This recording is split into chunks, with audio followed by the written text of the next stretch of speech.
कि जो बदलाव हुआ है ये भारतीय जनता पार्टी की कार्य पद्धति का एक सहज हिस्सा है। हम लोग एक कार्डर बेस्ड ऑर्गेनाइजेशन है, कार्यकर्ताओं का संगठन है, विचारधारा को लेकर के काम करते हैं। कोई परिवारवादी, जातिवादी, क्षेत्रवादी संगठन नहीं है। और एक कार्यकर्ता के नाते मनोहर लाल जी ने 9.5 वर्ष मुख्यमंत्री के तौर पर हरियाणा प्रदेश की सेवा करने का अनूठा काम किया है, अनुकरणीय काम किया है, सराहनीय काम किया है। और अब कहीं ना कहीं जो हमारा संगठन है, केंद्रीय नेतृत्व है, वो और नई भूमिकाओं में उनको देख रहा होगा। और साथ ही साथ उनके कामों को आगे बढ़ाने के लिए निरंतरता की पद्धति के आधार पर हमारे एक अच्छे कार्यकर्ता साथी नायब सिंह सैनी जी को हरियाणा प्रदेश का मुख्यमंत्री की जिम्मेदारी दी गई है। और आज उन्होंने विश्वास मत हासिल किया है।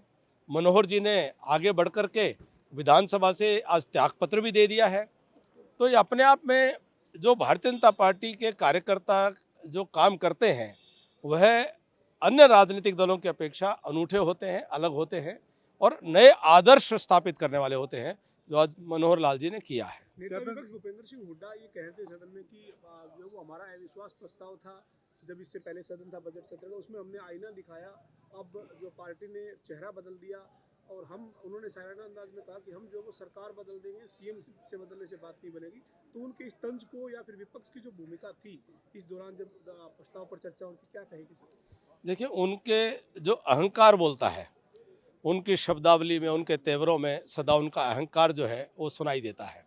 और उस अहंकार की बदौलत हमेशा वो धमकी भरे स्वरों को उपयोग करते हुए दिखाई देते हैं, चाहे सदन हो चाहे वो बाहर हो।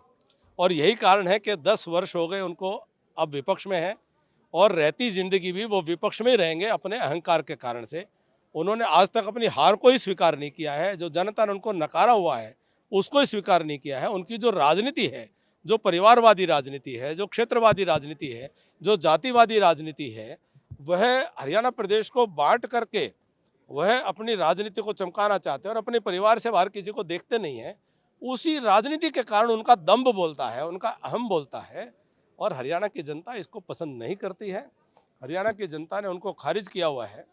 तो मैं समझता हूँ कि जो जिस प्रकार का उनका तेवर रहते हैं वह जनता देखती है और उसको नकारने का काम करती है। अभिमन्यु जी, खट्टर साहब, जिस तरीके से बदलाव हुआ है, क्या लगता नहीं आपको कि नई सरकार के पास समय बहुत कम है, बहुत ज्यादा नहीं है, 6 महीने का वक्त है। ये फैसला अगर होना था तो पहले हो जाता और सब कुछ ठीक चल रहा था, तो फिर मनोहर लाल जी को हटाने की जरूरत क्या पड़ी? सरकार नई है ही नहीं, सरकार भाजपा की है, 10 वर्षों से है। लीडर तो नया है।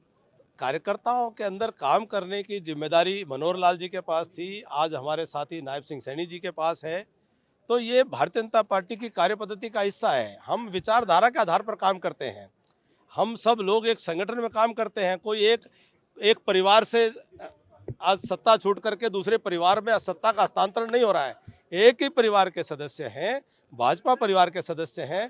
तो कोई नया, सिर्फ ये है एक कार्यकर्ता को आगे बढ़ा करके कोई नई जिम्मेदारियां उनको देने का ये एक योजना बनी है। और हमारे जो अन्य श्रेष्ठ कार्यकर्ता हैं उनको अब नई जिम्मेदारी नायब सिंह जी को दी है, जिन्होंने विश्वास मत हासिल किया है। कुछ भी अलग नहीं है।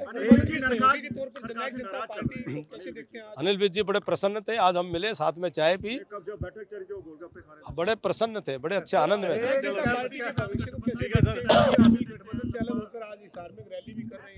और जो 2024 में बड़ी तैयारी की बात की जा रही है, लेकिन आप कैसे देखते हैं उनकी भूमिका को? और जिस तरीके से गठबंधन टूटा, 4.5 साल तक चला, और जिस तरीके से अलग अलग हुए, बहुत और भी अच्छा तरीका हो सकता था।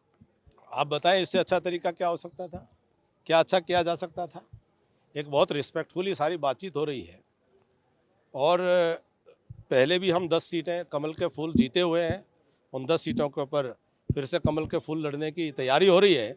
और उन्होंने स्वयं ही राजस्थान में जाकर के इंडिपेंडेंटली चुनाव लड़ा था।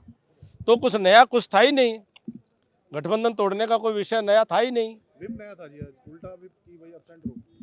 अब ये जो भी विषय है इसका जवाब तो वो देंगे। कैप्टन साहब, आपने नई जिम्मेदारी की बात की है, कुछ नई जिम्मेदारी की चर्चा आपको लेकर भी है कि आप भी केंद्र में राजनीति करेंगे और लोकसभा चुनाव लड़ेंगे आप भी, और क्या मनोहर लाल भी लड़ेंगे चुनाव? हम भाजपा के कार्यकर्ता सूचना का बाद सोचना बंद कर देते हैं। सूचना आएगी, आपके लिए जानकारी होगी, हमारे लिए सूचना होगी और हम सब देश और समाज को समर्पित जीवन है। और तन समर्पित, मन समर्पित और यह जीवन समर्पित, चाहता हूं देश की माटी तुझे कुछ और भी दूं। आपकी मुस्कान बता रही है, आपकी मुस्कान बता रही है, आप लोकसभा चुनाव लड़ना चाहते मैं 4.5 से कुछ साल से कुछ भी नहीं कर रहा था, तब भी मुस्कुरा रहा था। आप मिलते रहा कीजिए मुझसे। हैं। ठीक है।